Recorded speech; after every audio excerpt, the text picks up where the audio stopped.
today I'm going to hold on to my hat here on behalf of California State Parks, the Home Learning Program, and Story Time at Hearst Capital. Welcome to Story Time. My name is Lanie and I'm a guide here at the Capital. And you caught me creating a dot this morning. Our featured story today is The Dot by Peter Reynolds. This story is about a little girl by the name of Vashti, and she starts something new.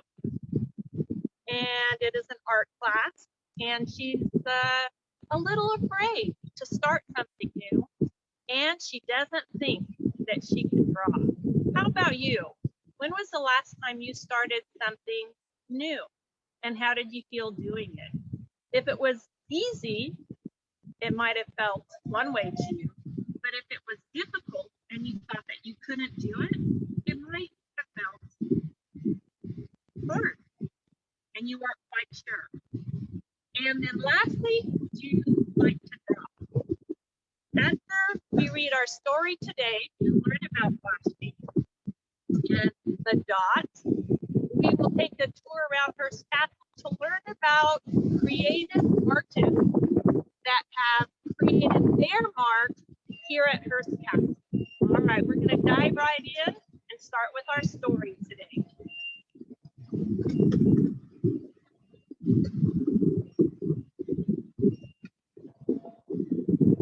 The Dot by Peter H. Reynolds. I'm going to hold on to my book here. The wind is really kicking up, and I want to make sure that I have a good hold on my book. And here we go. Art class was over, but Vashti sat glued to her chair. Her paper was empty.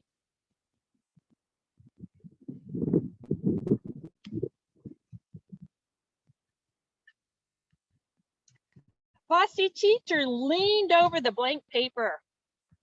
Ah, a polar bear in a snowstorm, she said. Very funny, said Vashti. I just can't draw.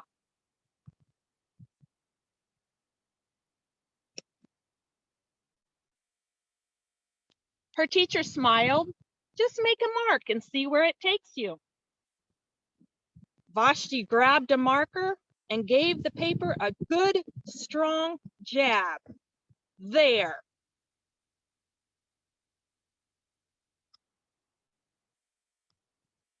Her teacher picked up the paper and steadied it carefully. She pushed the paper toward Vashti and quietly said, now sign it. Vashti thought for a moment, well, maybe I can't draw, but I can sign my name.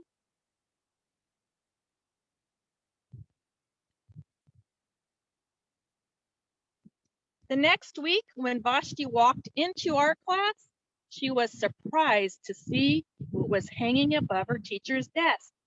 It was the little dot she had drawn, her dot, all framed in swirly gold.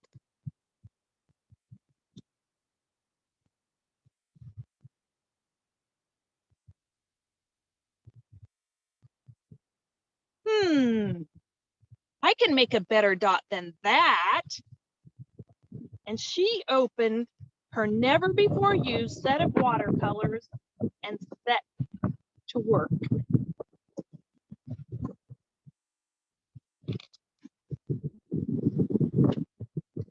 Vashti painted and painted a red dot, a purple dot, a yellow dot, a blue dot. A blue mixed with the yellow, she discovered that she could make a green dot. Vashti kept experimenting.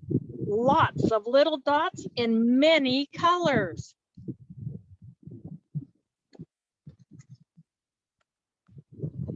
If I can make little dots, I can make big dots too. And Vashti splashed her colors with a bigger brush on bigger paper to make bigger dots. Vashti even made a dot by not painting a dot.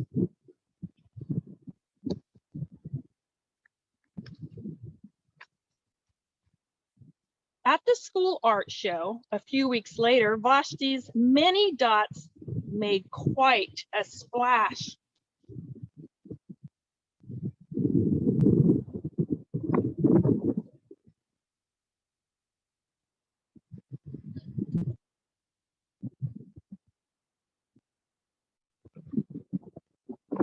Vashti noticed a little boy gazing up at her. "You're a really great artist. I wish I could draw," he said. "I bet you can," said Vashti. "Me? No, not me. I can't draw a straight line with a ruler."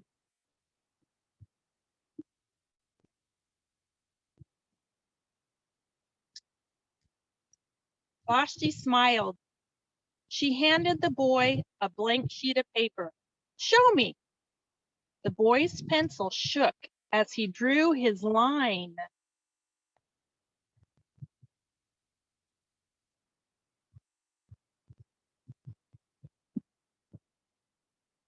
Vashti stared at the boy's squiggle, and then she said,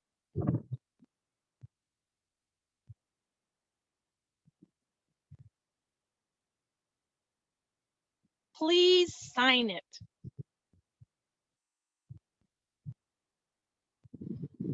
And that is the end.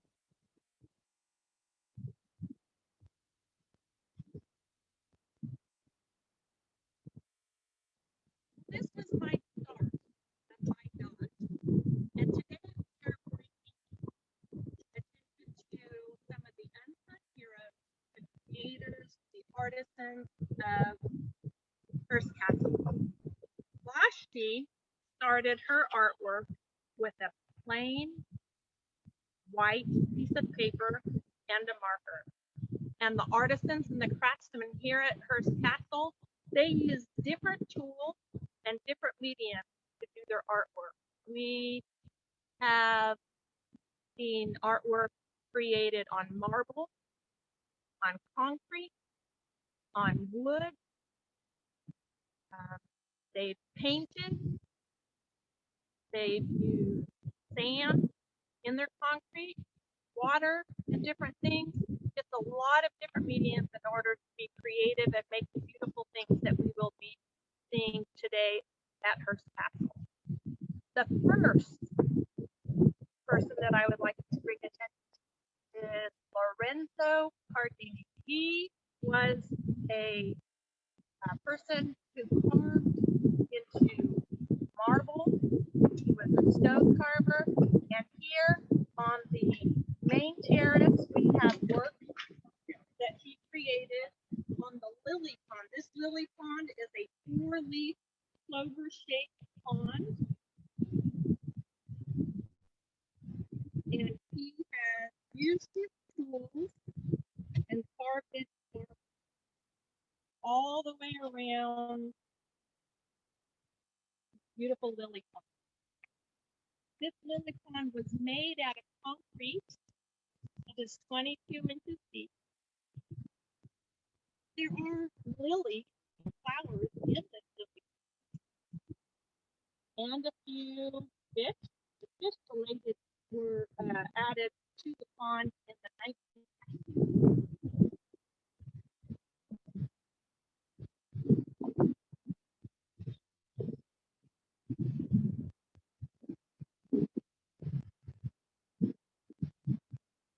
Now, Lorenzo Cardini, he carved this marble, but he also carved into concrete. And the lotus blossom with a from the Egyptian mountain section. I'm going to take a walk over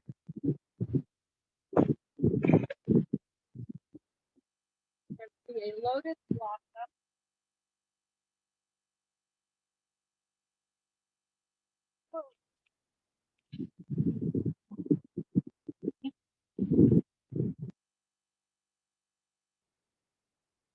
that he created.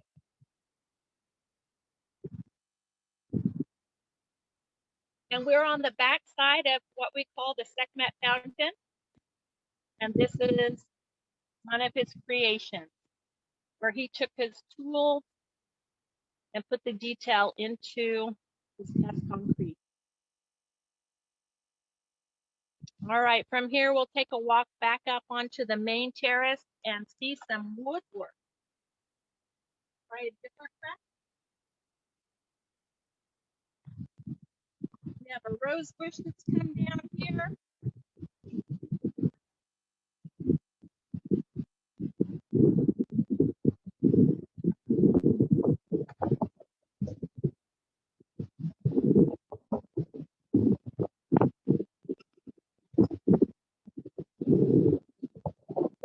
Here we're going to take a look up to the brown teak cornice. The Swiss artist, his name was Jules Soupeau. Jules Soupeau attended the same school that the architect Julia Morgan attended. It was called the École des Beaux-Arts, which was a school of fine arts in Paris, France. Take a look at the details. Maybe you can find some animals that Jules Soupeau carved in that woodwork. So this cornice is not only on the front of Casa Grande, but it is also on the side. He used teak wood.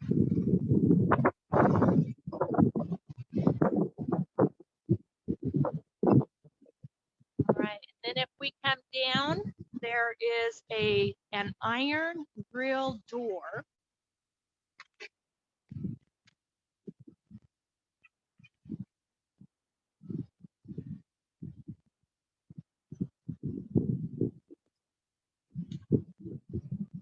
Mr. Hearst was a collector, and he purchased the original antique door. It was Spanish, 16th century, so it was old already when Mr. Hearst purchased it.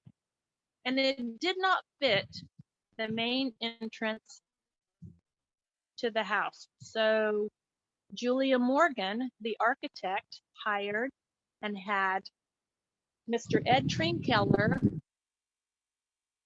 do the work in order to get the door to fit. So Mr. Trinkeller's job, he learned how to work with iron. He would create what we call extensions to make things fit in a location. Can you tell the old from the new? That's how good his work was. There's a combination of old, a combination of new, creating this beautiful main entrance into Casa Grande. From here, we will go over to Casa del Sol to see more of Mr. Trinkeller's work. Another door where he left more of his mark, and an unusual signature.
here we had 2 wrought iron doors that were painted gold.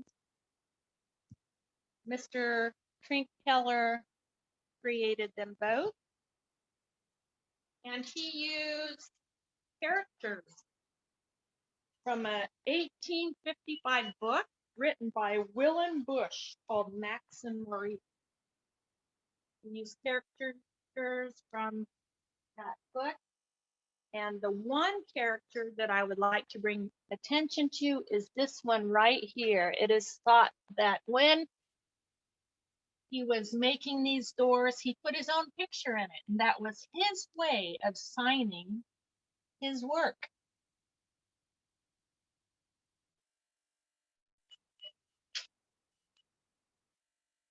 A lot of details in these doors. So from here, we'll take a walk over to Casa del Monte and see more of Mr. Trinkkeller's work, and the style of the doors are a little bit different. We'll walk through the gardens again.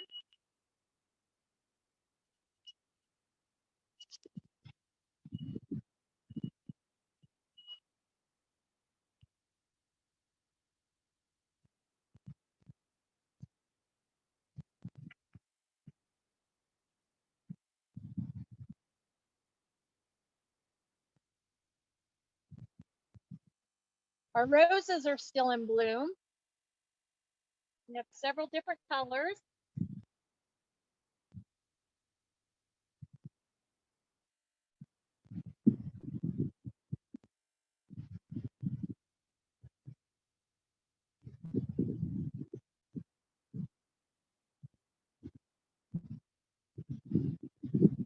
Fruit trees, citrus.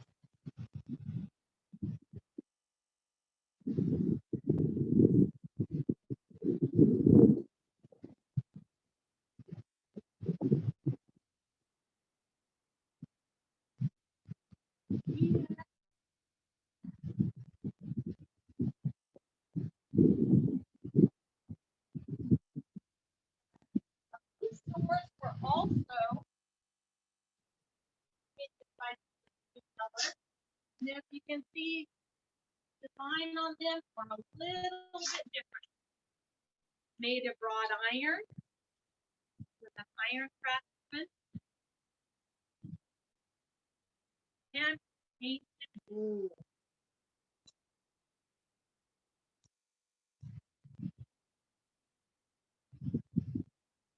From here, we're going to enter into the house, and we will learn about another craftsman by the name of Theo Vanderloo. And being that we're going inside the house, I will be putting on my mask.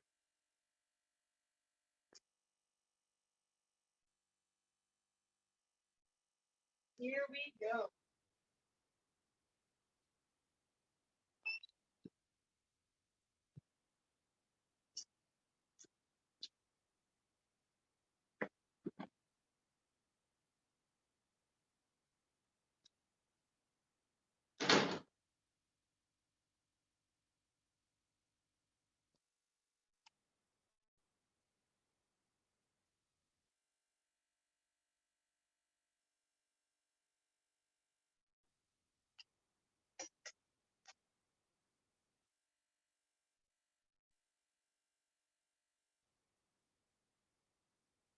So Theo Vanderloo was a Dutch immigrant, and it was thought that Theo Vanderloo was one of the first master craftsmen that Julia Morgan hired here at the Hilltop.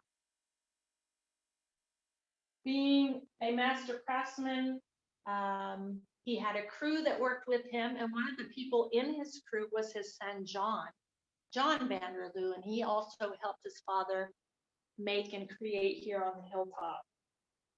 So he was called a modeler, and what he would do is take photographs or items and make a drawing from it, and then make a type of cast plaster, concrete, or terracotta recreation, and then paint it. Here we have a scallop shell, a cornucopia, a rosette, and cherubs. And that beautiful gold color again.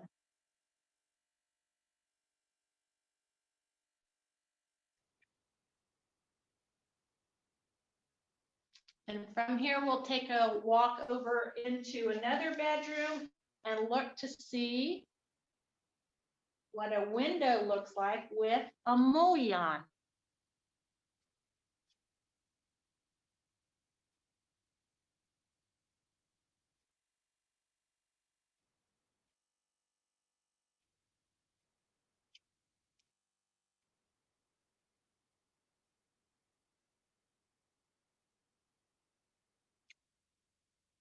So as a collector, Mr. Hearst bought a Spanish 17th century wood carved mullion.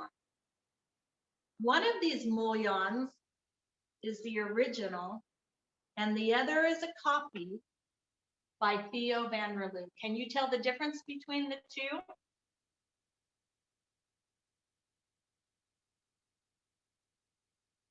The second one is the copy. Pretty good work.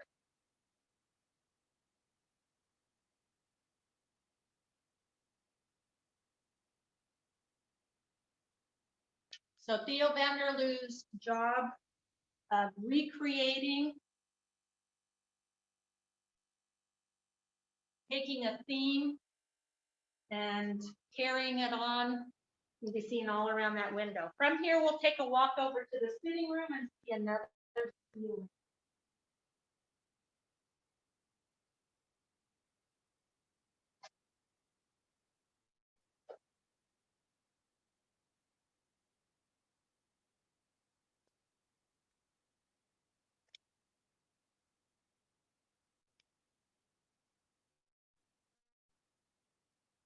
So here we have hexagon shapes decorated with a San Simeon theme.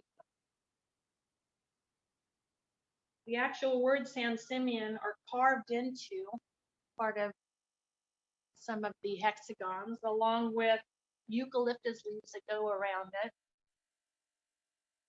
We have a weasel-like animal and a fish, a flaming grenade, an eagle with a snake in its talons, and fish.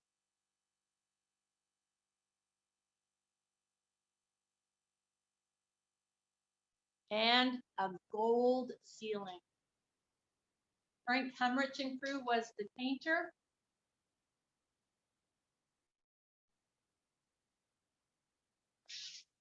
And the legacy of Theo van der Loo and his crew, as well as John van der Loo, their legacy lives on through their work here at San Simeon. Julia Morgan in 1919 was hired by Mr. William Randolph Hearst to be his engineer and architect. And as a lady boss, she hired the craftsmen here for the job at Hearst Castle. Julia Morgan, in her long career as an architect, created over 700 buildings. This job here at Hearst Castle was job number 503. So she was about in the middle of her career when Mr. Hearst hired her to be the lady boss here at Hearst Castle. And she oversaw all of the craftsmen in the years that she worked here for Mr. Hearst. Now from here, we're going to take another walk. We'll go back outside and we will begin to talk about the last craftsman that we're going to talk about and look up at the building and then talk about some painting, some beautiful painting and craftsmanship that he created here on the hilltop.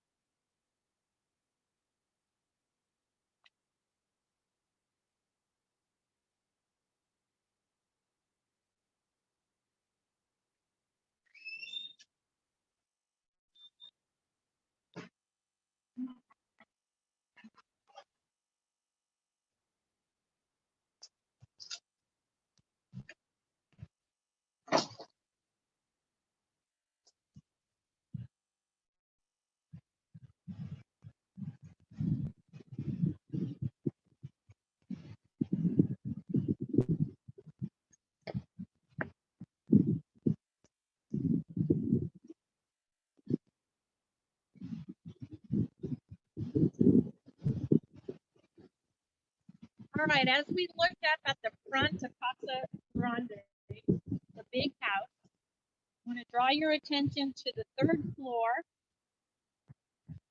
On the third floor is the sitting room.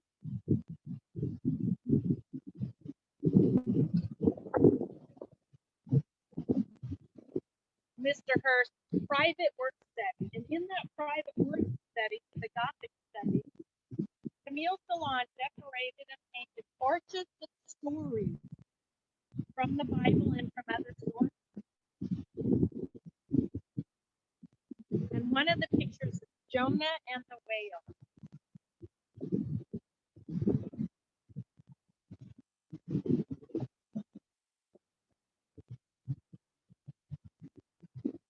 We're walking along the esplanade,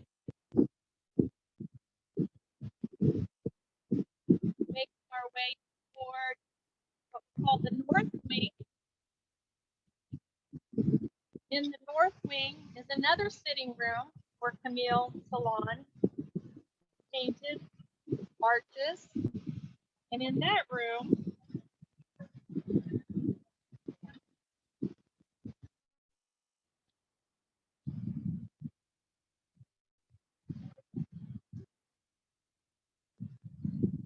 he uses the story Brittany and Stonewall.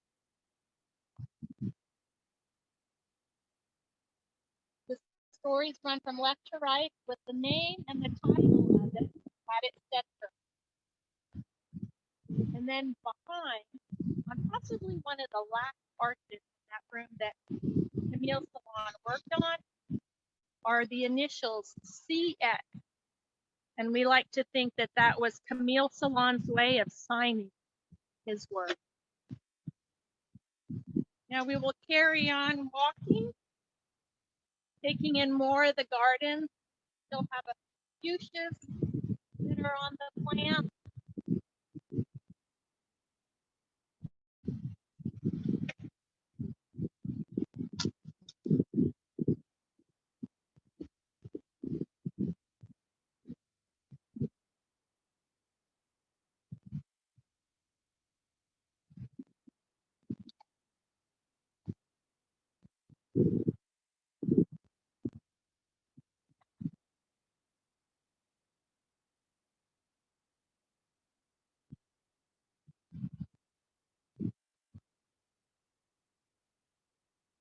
Fruit tree, little grapefruit there.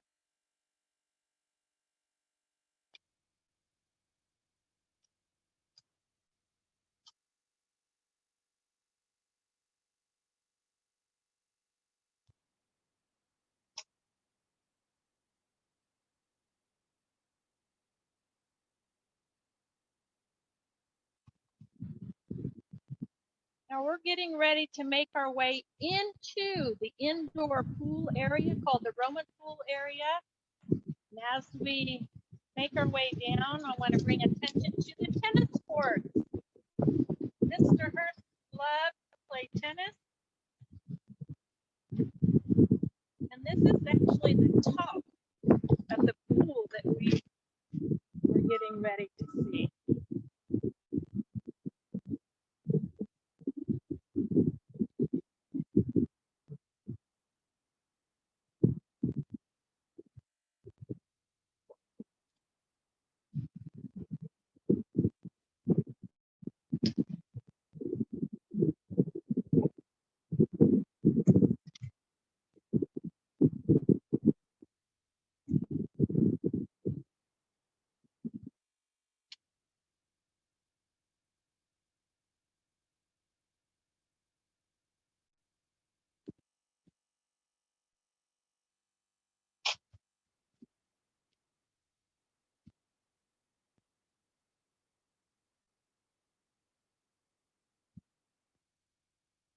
We have a lot of native oak trees along the side of the building.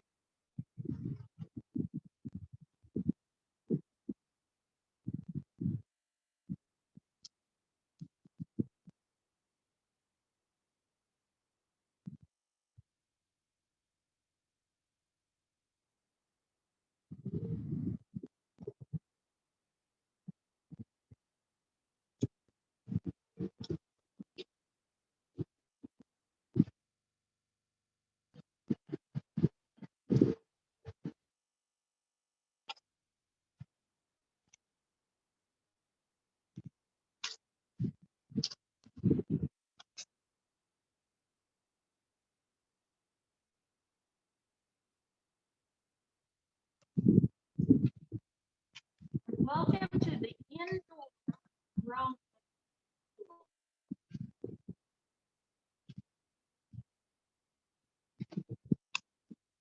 The Roman pool is designed by Camille Salon. Once again, he painted the cork ceiling. You see an ocean theme, fish, seahorses, all kinds of different sea life.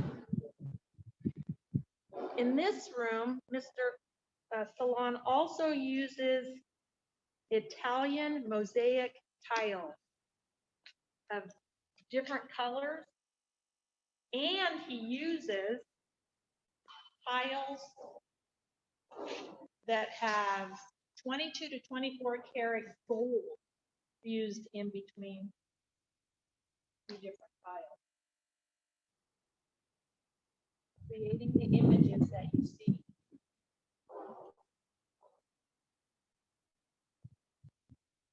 This is a very large area, many, many walls. It's thought that there are over 2 million tiles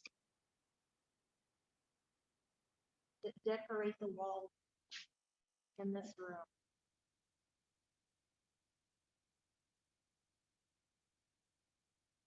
So if you were swimming a backstroke looking up, you could see the sea animals that were on the ceiling. But if you were swimming free stroke looking down into the pool, you would get a different view. The view of a night sky with stars in them. And then the borders also have the ocean theme and creatures all the way around.